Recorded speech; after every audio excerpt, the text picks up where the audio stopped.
Olá, meus amigos, prazer imenso essa oportunidade da gente dialogar um pouco sobre essas matérias de direito eleitoral. Essa é uma iniciativa que a gente vem apresentar a você, que já nos acompanha nas redes, sobre nossas impressões sobre o tema, especialmente da legislação eleitoral, aquilo que orienta as resoluções expedidas pelo Tribunal Superior Eleitoral, especialmente para que tomem os cuidados básicos para que não cometam equívocos durante as campanhas eleitorais. Todos nós sabemos que existe, por parte das pessoas que participam do processo como um todo, em alguns momentos, até uma certa ansiedade em ver o seu nome posto à sociedade, em ver que sua mensagem consiga atingir um maior número de pessoas, só que às vezes o caminho para que isso aconteça exige a necessidade de se seguir um script para que a gente não tenha nenhum problema. Mesmo quando isso é feito de boa fé, com a melhor das intenções, eventuais escorregadas nesse percurso poderão trazer realmente algumas situações pouco agradáveis, tanto aos candidatos como àqueles que os apoiam. E hoje a gente começa a nossa conversa falando de um tema muito importante. Ele é um tema novo dentro da nossa discussão da matéria eleitoral, a chamada pré-campanha. Mas o que eu quero aqui, a atenção de vocês, é que levem em consideração cada uma das orientações que a gente passará aqui.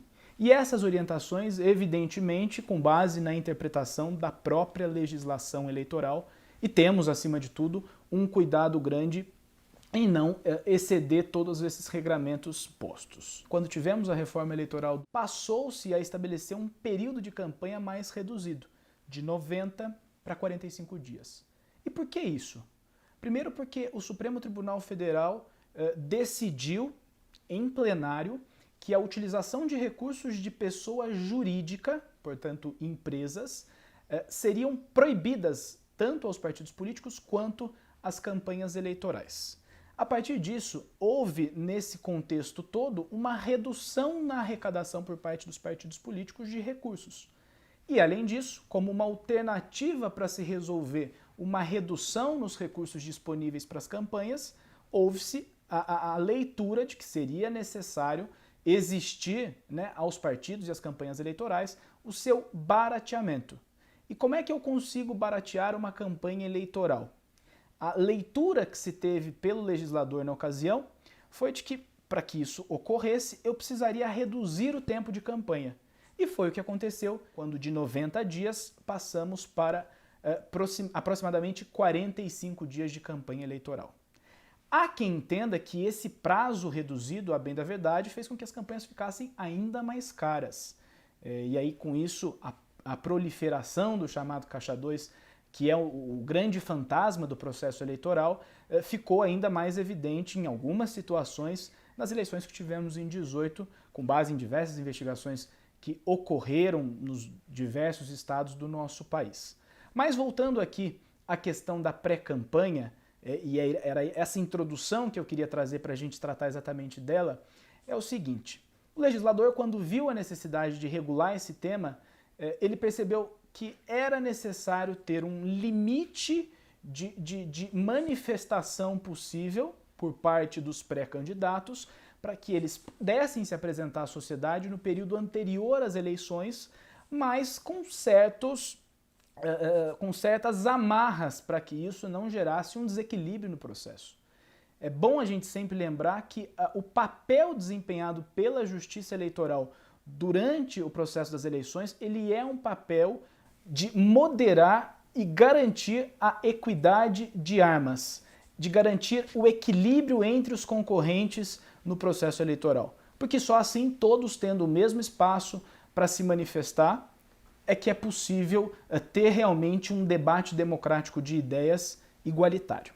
Mas, voltando aqui para a questão da pré-campanha e essa temática que falei a respeito do dispositivo da lei que alterou a forma como se trabalha a pré-campanha, eu trago a vocês o dispositivo da Lei 9.504, que é o artigo 36A, que fala especificamente a respeito.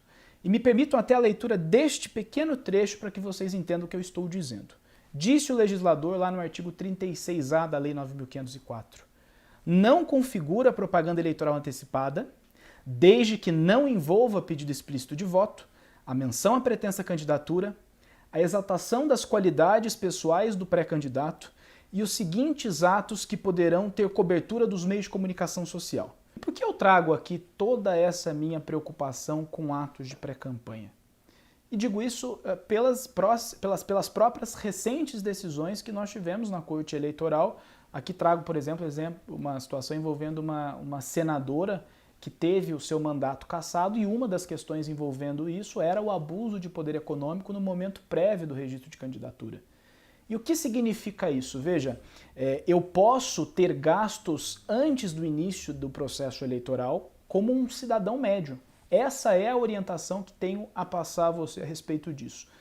Mas a grande temática sobre a pré-campanha e a grande orientação que tenho a passar sobre gastos que eventualmente precisem existir para que você consiga se comunicar nesse momento é: na medida do possível, o partido político deve assumir todas essas despesas, porque assim eu tenho a garantia de uma maior transparência dos gastos que são realizados. Então fica essa preocupação e essa orientação para que nenhum excesso seja cometido agora. Não significa que o excesso cometido agora, se não for investigado logo na sequência, não me trará responsabilidades futuras. Há casos, por exemplo, de candidatos que fizeram atos um pouco exagerados demais na pré-campanha e aí depois, quando eleitos foram, vieram a sofrer ações eleitorais, por exemplo, pelo abuso do poder econômico antes das eleições. Então essa é uma preocupação que tem e por isso a gente dedicar um tempo para este tema. Mas seguindo aqui a ordem das nossas mensagens a vocês, eu quero tratar um pouco desse tema da penalidade. Então, qual é o risco que sofro se em algum momento eu escorregar? Em uma primeira análise, o que tenho a passar a vocês a respeito disso quanto à penalidade é apenas a aplicação de multa. Então, se eu vou até as minhas redes e lá nas minhas redes eu faço o anúncio da minha candidatura nesse momento agora de pré-campanha e na sequência peço o voto, se eu acabo por fazer isso, no fim das contas eu posso vir a sofrer uma multa de 5 até 25 mil reais. Ou, eventualmente, imaginemos que eu prepare um grande evento e nesse grande evento eu anuncie isso. Se isso vier a ocorrer, se esse grande evento teve um custo superior a 25 mil reais, o valor da sanção que poderei sofrer é correspondente ao investimento que realizei para propagar esta minha mensagem. E veja que às vezes nós temos um certo descuido em algumas situações, e tenho aqui um exemplo claro havido em 2014, nas eleições de 2014, quando um parlamentar que seria candidato à reeleição, numa entrevista para pouquíssimas pessoas, ao ser questionado a respeito de uma decisão judicial que lhe impediria de ser novamente candidato, para responder a jornalista de uma forma mais leve, disse o seguinte: olha, tanto sou candidato para as eleições que estão por vir, que o meu número é X e Y e conto com o seu voto. Veja que esta fala deste parlamentar, que depois viria a ser candidato à reeleição, teve uma repercussão muito grande, porque a imprensa toda cobriu aquilo e ele sofreu a sanção de multa pelo impacto que a sua fala gerou à sociedade.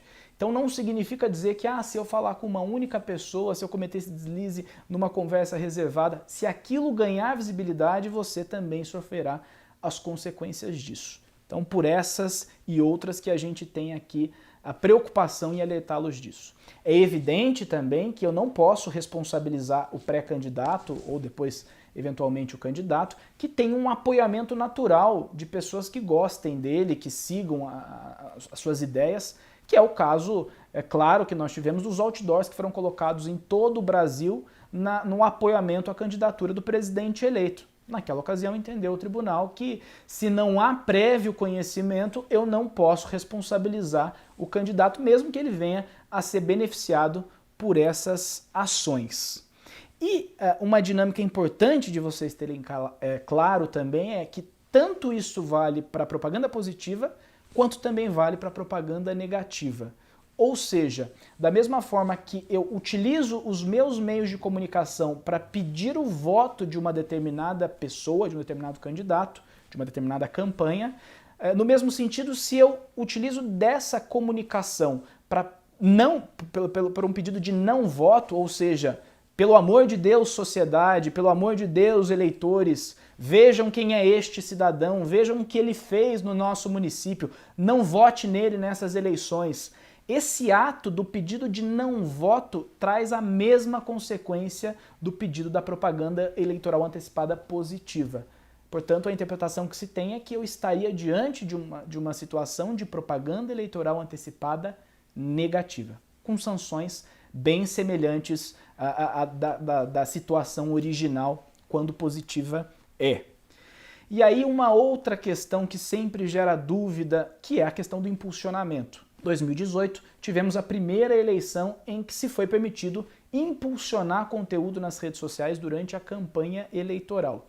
Há uma série de requisitos que devo respeitar para realizar a publicidade no período eleitoral, e isso, no próximo vídeo, quando a gente for falar de propaganda na internet, eu vou tratar detalhadamente com vocês. Mas o que quero trazer aqui quanto a impulsionamento, no momento prévio, é: tomem como medida, e essa é a orientação do tribunal, o que gastaria um homem médio. Olha, mas que difícil eu parar e pensar o que seria um gasto médio. Veja, se você é candidato a vereador, se a pessoa que você apoia é candidato a vereador no município X, Y ou Z, pare e pense valor de um salário mínimo para a realização de um impulsionamento é algo razoável? Ou se eu sou uma pessoa já ativa nas redes e realizo com frequência impulsionamento para passar outras mensagens, a manutenção dessa média é algo também dentro de um razoável, adequado, desde que não seja algo muito excessivo? É evidente que eu não espero de vocês aqui que se realizem ao momento anterior ao início da campanha impulsionamento de 5, de 10, de 15, de 20 mil reais para ver o seu nome mais conhecido. Então, moderação é a palavra que tenho a trazer a vocês no tema do impulsionamento no momento da pré-campanha. Mas, de todo modo, o que é preciso que se saiba é que não há restrição para a realização de impulsionamento agora. Depois, durante a eleição, existe uma regra específica a ser orientada, mas mesmo assim também isto é permitido. E agora, um detalhe final sobre isso: se alguém que me apoia resolve fazer um impulsionamento a meu respeito, no momento atual, antes do início da campanha, pode. No momento das eleições, aí isso está absolutamente vedado. Não se pode impulsionar durante a campanha se não for o próprio candidato ou a sua campanha, ou, por fim, o partido político deste cidadão. Aqui, aí, agora, para a gente fechar essa temática da pré-campanha, um outro assunto que gera bastante dúvida, além da questão do impulsionamento, talvez do impulsionamento seja o grande momento, porque a situação vivida hoje no nosso país, em que não podemos sequer sair de casa, exige daqueles que têm interesse em participar do processo eleitoral alguma forma de se comunicar com a sociedade. Não é possível fazer reuniões em bairros para entender os problemas de um determinado município, de uma determinada comunidade.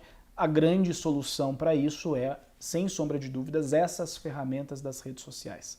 Então, por essa razão, vejo o impulsionamento da pré-campanha como algo importante, mas ao mesmo tempo com necessidade de se tomar um cuidado. E por que a necessidade desse cuidado? Nós tivemos, por exemplo, em 2018, um Tribunal Regional Eleitoral que questionou a Justiça Eleitoral e obteve, o Ministério Público Eleitoral daquele estado, obteve uma decisão favorável para que o Facebook apresentasse todos os gastos de pré-campanha do rol de candidatos. Isso depois houve um desdobramento em que se questionava também eventuais abusos desses pré-candidatos.